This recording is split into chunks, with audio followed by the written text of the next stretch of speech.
ചിന്താചരം ഈ വലിയ രീതിയിൽ ഒരു പ്രചരണം എൽ ഡി എഫിന് അവിടെ കാഴ്ചവെക്കാനായി കൃത്യമായ രാഷ്ട്രീയം പറഞ്ഞു.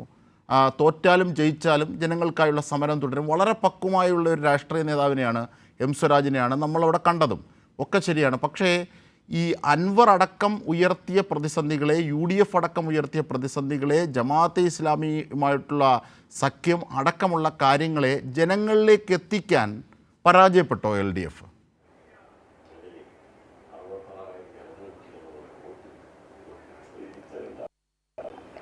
കൃത്യമായ രാഷ്ട്രീയം പറഞ്ഞുകൊണ്ടുള്ള ഒരു ആണ് എൽ ഡി എഫ് തെരഞ്ഞെടുപ്പ് ഘട്ടത്തിൽ അവിടെ കാഴ്ചവെച്ചത്. അതോടൊപ്പം തന്നെ ഞാൻ അവിടെ പ്രചരണത്തിന് ഭാഗമായി പോയ ഒരാളാണ്. അതുകൊണ്ട് തന്നെ നമ്മൾ ഗൃഹസന്ദർശനത്തിനെല്ലാം പോകുമ്പോൾ ഓരോ വീടുകളിലും എൽ ഡി എഫ് സ്ഥാനാർത്ഥിക്കും എൽ ഡി എഫ് ഉയർത്തുന്ന രാഷ്ട്രീയത്തിനും വലിയ അംഗീകാരവും സ്വാധീനവും ഉള്ളതായിട്ടാണ് നേരിട്ട് തന്നെ മനസ്സിലാക്കാനായിട്ട് സാധിച്ചത്. പിന്നെ തെരഞ്ഞെടുപ്പ് ഫലം ഇപ്പോൾ പുറത്തു വന്നിരിക്കുമ്പോൾ അതിനകത്ത് പ്രത്യേകമായി നമ്മൾ പരിശോധിക്കേണ്ട ചില ഭാഗങ്ങളുണ്ട്. ഒന്ന്, പാർട്ടിയുടെ സംസ്ഥാന സെക്രട്ടറി തന്നെ ഫാക്ച്വലായിട്ടുള്ള കണക്കുകൾ വെച്ചുകൊണ്ട് കാര്യങ്ങൾ വിശദീകരിച്ചു. യു ഡി എഫിന് പഴയ വോട്ട് നിലനിർത്താൻ കഴിഞ്ഞിട്ടില്ല എന്നുള്ളത് ഏറ്റവും നിർണായകമായിട്ടുള്ള ഒരു കാര്യമാണ്. അപ്പം സാങ്കേതികമായ വിജയം യു ഡി എഫിന് ഉണ്ടാകുമ്പോഴും ആ വിജയം എങ്ങനെ ഉണ്ടായി എന്നുള്ളത് ഒരു ചോദ്യമാണ്.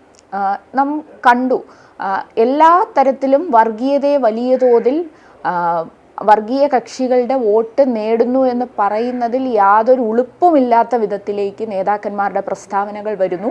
യു ഡി എഫ് അത്തരത്തിൽ തുറന്ന് സമ്മതിച്ചുകൊണ്ട് തന്നെ അത് ഭൂരിപക്ഷ വർഗീയതയും അതോടൊപ്പം തന്നെ ന്യൂനപക്ഷ വർഗീയതയും ഒരേപോലെ ഉപയോഗിച്ചുകൊണ്ട് വിജയത്തിലേക്ക് നടന്നെടുത്തതാണ് നമുക്ക് കാണാൻ കഴിഞ്ഞത്. അവിടെയാണ് മറുഭാഗത്ത് തെളിമയാർന്ന ശരിയാർന്ന വികസന പ്രവർത്തനങ്ങളുടെ ശരിയായ വസ്തുതകൾ ചൂണ്ടിക്കാണിച്ചുകൊണ്ട് എൽ ഡി എഫും എൽ ഡി എഫിൻ്റെ സ്ഥാനാർത്ഥിയും നടത്തിയിട്ടുള്ള പ്രചരണം. മറുഭാഗത്ത് ഇന്ന് രാവിലെ തന്നെ കൗണ്ടിങ്ങിന് തൊട്ടു മുമ്പ് ബി ജെ പിയുടെ സ്ഥാനാർത്ഥിയുടെ പ്രസ്താവന നമ്മുടെ മുമ്പിലുണ്ട്. ആ പ്രസ്താവനയ്ക്കകത്ത് അദ്ദേഹം വളരെ വ്യക്തമായി കാര്യങ്ങൾ പറയുന്നുണ്ട്. അതിൽ നിന്ന് തന്നെ നമുക്ക് വ്യക്തമാകും എങ്ങനെയാണ് വർഗീയ ശക്തികളെ കൂട്ടുപിടിച്ചുകൊണ്ട് ഈ തെരഞ്ഞെടുപ്പ് ഫലം രൂപപ്പെടുത്തിയെടുക്കാൻ, വിജയം രൂപപ്പെടുത്തിയെടുക്കാൻ യു ഡി എഫ് പരിശ്രമിച്ചിട്ടുള്ളത് എന്നത്. അപ്പോൾ തെറ്റായ കള്ളപ്രചരണങ്ങൾക്കകത്ത് ജനങ്ങൾ സ്വാധീനിക്കപ്പെട്ടിട്ടുണ്ടാകാം. ഇപ്പോൾ നമുക്കറിയാം, നമ്മൾ ഉയർത്തിയ ഒരു വികസനത്തിൻ്റെ രാഷ്ട്രീയമുണ്ട് അവിടെ. യഥാർത്ഥത്തിൽ നിലമ്പൂർ മാത്രം 6565 എന്നാണ് എനിക്ക് തോന്നുന്നു കണക്ക്. അത്രയും ജനങ്ങൾക്ക് വീടുകൾ ലൈഫ് പദ്ധതിയുടെ ഭാഗമായി ലഭിച്ചു. അത് ഈ ഗവൺമെൻറ്റിൻ്റെ ഒരു വികസന നേട്ടമാണ്.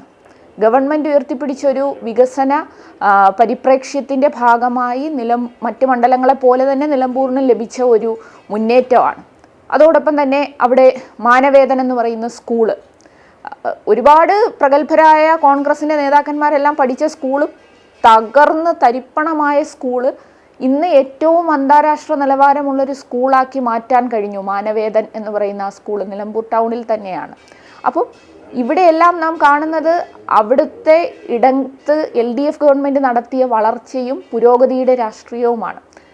അത് വലിയ തോതിൽ ജനങ്ങൾ മനസ്സിലാക്കിയിട്ടുണ്ട്. അതാണ് എൽ ഡി എഫിന് ലഭിച്ച വോട്ട്.